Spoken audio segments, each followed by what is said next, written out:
My Miami, it's a one-of-a-kind combination of bold, vibrant art, warm waters, and extraordinary trails. It's what I like to call my art-venturous side.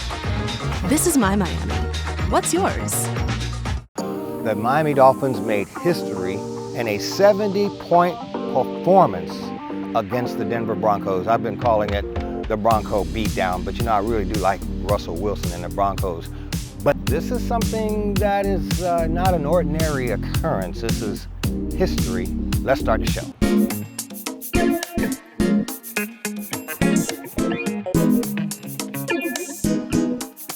Here in Miami, I'm not that far from the Hard Rock Stadium where NFL history was made. In fact, we in Miami and the whole NFL has been buzzing about a 70-point performance, something, I tell you, something people haven't seen in generations. Maybe we're going back to the 60s, a long time ago, 70 points. So what are the social, cultural impacts that we can really take away from this? And what does it have to do with how we look at the branding of the region we live in and the branding of the NFL itself? Well, first and foremost, the NFL needed something good to talk about, okay? You know, we've had some rough times with players getting injured on the field, discrepancies, arguments about contracts, blah, blah, blah. However, this was something for the ages. I'd like to take a break to remind you to subscribe, hit the notification bell, leave a comment, like it, share it, follow us on social media. Let's go back to the show. 70 points. So let's start with the national implications. Well, first of all, the NFL itself is going to have to figure out how to slow down this high-performance Mark III offense with all kinds of RPOs and different things to do. So it's going to change the way defenses think.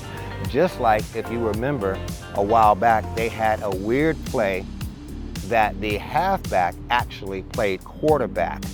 You remember the name of that? Write it in the comment area if you're a real fan. But ultimately, the NFL had to figure out what the hell the Dolphins were doing in this play. Well, this is way more complicated. So the season is going to change in that defenses have to really prepare for a multi-prong attack that confuses you with a run game, a pass game, or a combination of what may look like both, and trying to figure out who has the ball. Another national implication in the league is it's really good for the media. I mean, now the media has so much more to talk about. The speed of the Dolphins with Jalen Waddle on one side and Tyreek Hill on another. We call him a twin turbo. And then you had, of course, Tua slinging the ball like a madman. So we're seeing that on steroids. That means that we're going to see a lot more highlights, a lot more reflections, a lot more stuff that these guys can talk about, from Stephen A. Smith and everybody else, on how good are the Dolphins or how bad are the Broncos, or how do we deal with this new high-performance offense, and how will others both adapt and copy it. That's going to be a change within the league and in the media. Now let's talk about South Florida. Well, you know what? Dolphins have always wanted to brag about something, but we haven't really had a performer like Tua since Dan Marino. And before that, it was Bob Greasy and Earl Morrall, but none of them orchestrated a 70-point performance. So that automatically puts Tua and this team in the pantheons of Dolphin history. Yeah, well, think about it. Dan Marino didn't win a Super Bowl, and after they went to the first one, they just couldn't get there. So it's not just about winning the Super Bowl. Yeah, we all want that ring, sure. But it's also about building a legacy. It's about making your community proud. So you're going to see a whole lot of civic pride. And another thing, the Dolphins were really kind of out of the hunt. I mean, all the attention was on the Miami Heat. I mean, Jimmy Butler and crew pulled a stunning upset in the NBA, going to the finals.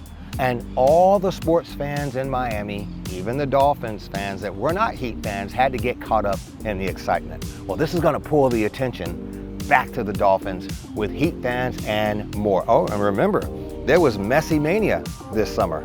Well, Tua and the team put an end to all that. So those are the social and cultural shifts, just a few that I wanted to mention that this win had. Last but not least, for the kids out there, you know what? When you hit your 30s and 40s and 50s, you're going to tell your kids, I remember that game when they scored 70 points. The Bronco Beatdown. Remember, I started that, the Bronco Beatdown. All right, guys, that's it for this episode. See you next time. FAMU's Mary.